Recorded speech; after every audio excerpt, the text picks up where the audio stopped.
Euzu billahi mineşşeytanirracim. Bismillahirrahmanirrahim. Elhamdülillahi Rabbil alemin ve salatu ve selamu ala Resulina Muhammedin ve ala alihi ve ashabihi ecmain. Kasım ayı yolumuzu aydınlatan yıldızlar, sahabe programları mesajımız 2025. Hamd, zalimlere boyun eğmeyenlerin, zulmün karanlığını imanlarıyla yırtanların, şehadetle dirilenlerin Rabbi olan Allah'a mahsustur. Salat ve selam, direnişin öncüsü, mazlumların umudu, rahmet peygamberi Hazreti Muhammed sallallahu aleyhi ve selleme, onun kutlu yolunda canlarını feda eden ashabına ve kıyamete kadar onların izinden giden tüm müminlerin üzerine olsun. İnsanlık tarihi Resulullah sallallahu aleyhi ve sellemin mübarek terbiyesinde kısa sayılabilecek bir sürede gerçekleşen ve bir toplumu cahiliye karanlığından İslam aydınlığına taşıyan en büyük mucizelerden birine şahitlik etmiştir.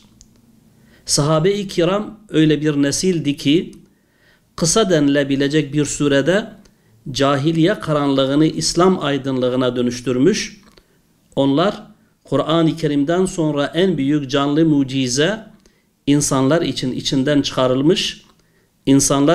çıkarılmış en hayırlı ümmet olma şerefine nail olmuş bir nesildir. Bugün Siyonist zulmün insanlık onurunu ayaklar altına aldığı Gazze'de, Lübnan'da, Sudan'da ve İslam coğrafyasının pek çok yerinde katliamların yaşandığı bu karanlık çağda bu kutlu neslin örnekliğini anlamak ve kuşanmak her zamankinden daha hayati bir önem taşımaktadır. Peygamber Sevdalıları Vakfı olarak her yıl olduğu gibi bu yılda Kasım ayını bir diriliş mevsimi sahabe ayı ilan ediyor ve yolumuzu aydınlatan yıldızlar programlarımızla insanlara rehberlik eden ve bu kutlu neslin hayatlarını gönüllerimize nakşetmeyi, anlamayı ve anlatmayı hedefliyoruz.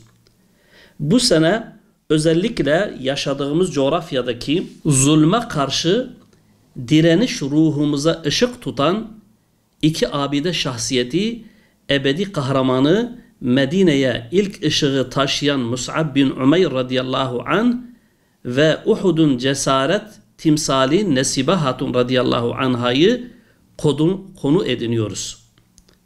Bir inci tanesi Mus'ab bin Umeyr radıyallahu anh, fedakarlığın ve inancın sembolü, Mekke'nin ipekli kaftanlı, altın bilezikli, lüks içinde seçkin gencinden, Medine'nin yamalı hırkalı fakat gönlü iman ve bilgiyle dolu ilk öğretmenine uzanan yolculuk. Mus'ab radıyallahu anh, dünyanın tüm ihtişamını hakikat uğruna terk edişin, İslam'ın ilk öğretmeni olarak en zorlu görevlere koşuşun adıdır. Onun tebliğ aşkı bugün Gazze'nin enkazları arasından çıkarak Kur'an öğretmeye devam eden öğretmenlerin bombalanan medreselerine rağmen ilim meşalesini söndürmeyen gençlerin ruhunda yaşamaktadır. Nesibe Hatun radıyallahu anha cesaretin ve direncin anası. Uhud'da bedeniyle Resulullah sallallahu aleyhi ve selleme siper olan, 13 yerinden yaralanmasına rağmen savaşmaya devam eden, "Ya Resulallah dua et, düşmanla çarpışmaya devam edeyim" diye yalvaran bir vefa ve cesaret abidesi. O, İslam'ın onurlu kadınının savaş meydanında bile erkeğinin yanında canından aziz bildiği değerler için mücadele eden şahsiyetin ebedi timsalıdır. Bugün Lübnan'da, Sudan'da, Gazze'de, işgal altındaki pek çok İslam topraklarında evlatlarını, kocalarını şehit veren fakat imanından, onurundan ve direnişinden en ufak bir taviz vermeyen tüm mücahide kadınlar onun torunlarıdır. Peygamber Sevdalıları Vakfı olarak Kasım ayı boyunca Türkiye'nin dört bir yanında düzenleyeceğimiz salon programlarımızda Bu iki kutlu sahabenin hayatlarını uzman hocalarımız eşliğinde günümüzle bağ kurarak derinlemesine inceleyeceğiz. Bu programlar sadece tarihi birer anma değil, aynı zamanda bu kutlu örnekliği günümüze taşıma ve içimizde yeniden diriltme çabası olacaktır.